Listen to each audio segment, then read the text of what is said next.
Hello everyone. CSAT mathematics के अंतर्गत आज मैं आपके लिए बहुत ही इम्पॉर्टेंट क्वेश्चन लेके आया हूँ। तो चलिए शुरू करते हैं।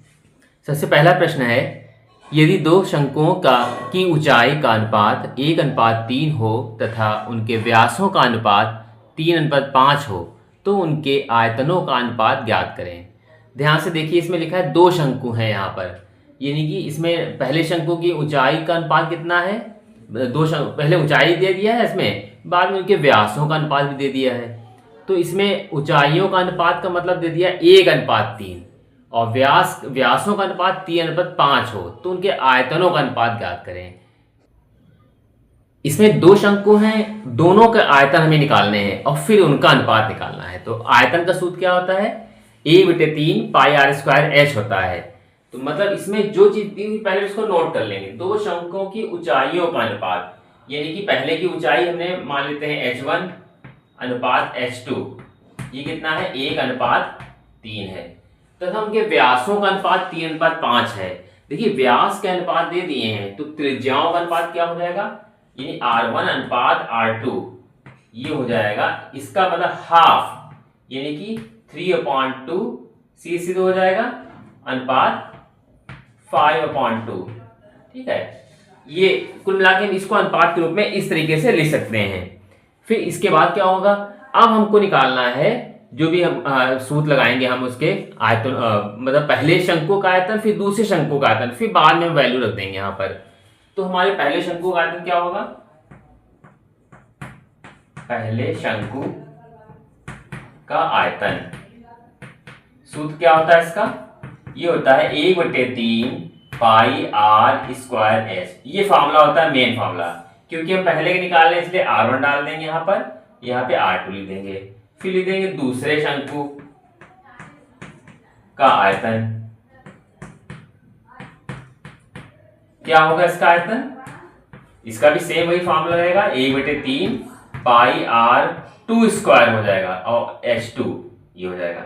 अब कहा जा रहा है दोनों का अनुपात क्या होगा, तो आप अनुपात लिखें या डायरेक्ट यहीं पे ही अपॉन कर देते हैं सीधे। इसका हमने इधर से अनुपात अपॉन कर दिया। तो देखिए ये से कट गया, यहीं पे पाई से पाई कट गया। तो जो मेरा बच रहा है R1 square upon R2 square और H2, यहाँ पे H1 है, यहाँ पे H2 नहीं है यहाँ पे, क्योंकि हमने H1 माना इसको। ये हो गया हमारा H1 और ये नीचे का H2 हो गया। अब हम दोनों की वैल्यू यहाँ रख देंगे। यहाँ पे देखिए अनुपात हमने निकाल लिया है, R1 स्क्वायर H1 और R2 स्क्वायर H2। हमने यहाँ पे जो भी वैल्यू दी है इसकी हम वैल्यू यहाँ रख देंगे। यहाँ R1 है, ये R2 है और यहाँ पे स्क्वायर लगा है, तो हम इसको अलग अलग भी कर सकते हैं। तो चाहे हम एक साथ कर सकते हैं। R1 की वैल्यू 3/2 ऐसे कर लेंगे और इसका स्क्वायर कर लेंगे इंटू H1 कितना है यहाँ पे 1 अपॉन R2 कितना है 5/2 इसका स्क्वायर और इंटू H2 कितना है H2 3 यहाँ पे है, ये हमने कर दिया।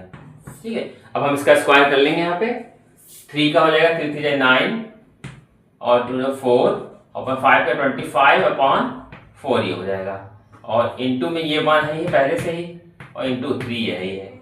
अब हम इसके आगे कर लेते हैं कैलकुलेशन, ये हो जाएगा 9/4, ये पलट जाएगा इंटू 4 नीचे 25 हो जाएगा ये और 1/3 पहले से ही था ये।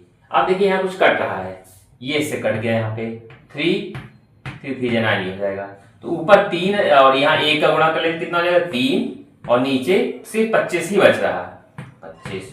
तो दोनों का अनुपात जो हमारा आया है 3/25 या से इसको लिख देंगे 3:25। ये कुछ इस तरीके से आएगा। अगर ऑब्जेक्टिव क्वेश्चन आपको करना हो तो आप शॉर्टकट तरीके से भी कर सकते हैं, सीधे वैल्यू रख दीजिए अपॉन कर लीजिए इसका मान करके। ठीक है, फार्मूला लगा के डायरेक्ट कर सकते हैं। अगला देखते हैं, यदि बहुपद x³ + 4x² - 3x - 18 का एक गुणनखंड x - 2 है तो इसके अन्य गुणनखंड ज्ञात करें। ये जो है सबसे पहले तो इसमें एक ये बहुपद दे दिया है, x³ से शुरुआत है इसकी और हमको यहाँ पे लाना क्या है, ये जो है गुणनखंड है और अन्य गुणनखंड निकालने। एक गुणनखंड इसका हमें पता है x - 2, तो जो चीज पता है पहले तो हम इसी को लिख लेंगे यहाँ पर, यानी कि x - 2 इक्वल टू, हमने पहले इसको 0 लिख लिया। ठीक, तो क्या हो जाएगा x = 2, जहां जहां x है वहां पे हम वैल्यू रख देंगे। क्या रख देंगे? 2 रखेंगे। यहाँ पर रखते हैं, यहाँ पे एक्स क्यूब है, यहाँ पे यानी कि 2 का घन प्लस 4, यहाँ 2 का स्क्वायर माइनस 3, यहाँ 2 माइनस 18, ये हो गया।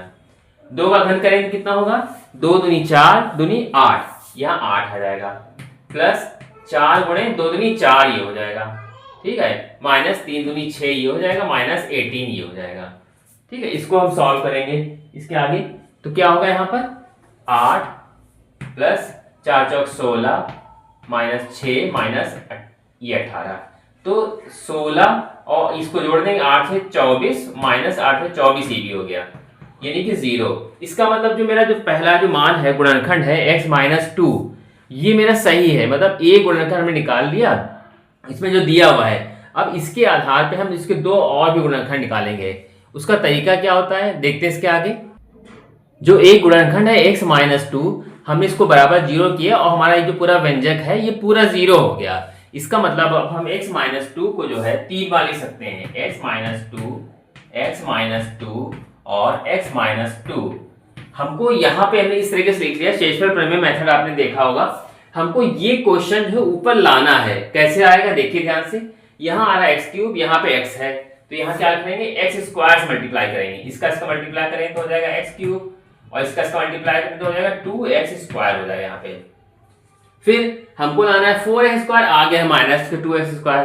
तो अगर हम यहाँ पे प्लस के 6x से मल्टीप्लाई कर दें तो 6 से इसका गुणा करेंगे कितना होगा? प्लस का 6x स्क्वायर हो जाएगा। इनको घटा के देखें तो प्लस के 4x स्क्वायर हो जाएंगे। इसका मल्टीप्लाई कर दें तो 6 दूनी 12x, 6 दूनी कितना हो गया? यहाँ पे 12x आ गया। अब क्या करेंगे? यहाँ पे लाना है हमें 3x आ गया, मेरा 12x आ गया है। तो अब हम क्या करें? यहाँ पर 6 से अगर कितने 9 से अगर कर दे, 9 प्लस के 9 से अगर मल्टीप्लाई करते हैं, 9 दूनी ये 9 से इसका मल्टीप्लाई हो जाएगा प्लस का 9x, और इसको घटा के देखिए 12 में से 9 जाएंगे तो माइनस 3 बचेगा, और 9 दूनी 18 माइनस के यहाँ पे आ गए। अब अगर इसको देखा जाए, इसको देखा है, दोनों में कोई फर्क नहीं है, घटा के देख सकते हैं आप। देखिए एक्स क्यूब था, ये एक्स क्यूब हो गया, इसको घटाएंगे तो हो जाएगा प्लस के 4x स्क्वायर आ रहा, फिर माइनस 3, इसको घटाएंगे कितना आ जाएगा? माइनस का 3x आ जाएगा, और माइनस 18 पहले से है। इसका मतलब जो हमने यहाँ पे जो डिजिट लाए हुए हैं, यहाँ एक्स स्क्वायर है और 6x और ये 9, इसका मतलब ये सही है। तो ये चीज 3 बार लिखी थी, हमने इसको कॉमन ले लिया, और x square plus 6x plus 9, ये हमारा एक साथ जो है एक व्यंजन के अंदर आ गया ब्रैकेट में। अब हम इसको सॉल्व कर लेंगे। 9 के ऐसे टुकड़े किए, जोड़ने से 6 आ जाए, 3 3 9, तो हमने इसको ऐसे दिया। हम इसको सॉल्व कर लेंगे। एक्स स्क्वायर प्लस इसको लिख सकते हैं सीधे सीधे, यहाँ चाहे तो मतलब ब्रैकेट लगा लीजिए, 3 प्लस 3, 3 3 9 होते हैं, एक्स प्लस 9, एक्स माइनस 2, यहाँ पे फिर मतलब ब्रैकेट बना के ब्रैकेट खोल देंगे, 3x प्लस 3x प्लस 9।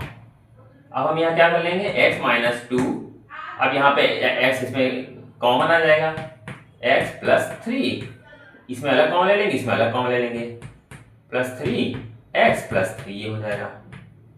ठीक, तो x माइनस 2 और ये हो जाएगा x प्लस 3 सेम है, और ये वाला x प्लस 3 इधर हो जाएगा। तो अब अगर देखा जाए ध्यान से, तो इसमें जो पूछा जा रहा था कि अन्य 2 व्यंजक और कौन कौन से अन्य गुणनखंड, एक गुणनखंड तो इस साफ साफ दिख रहा है, ये दोनों गुणनखंड और आ गए, तो x प्लस 3 जो है, यही इसके 2 राइट आंसर आ जाएंगे।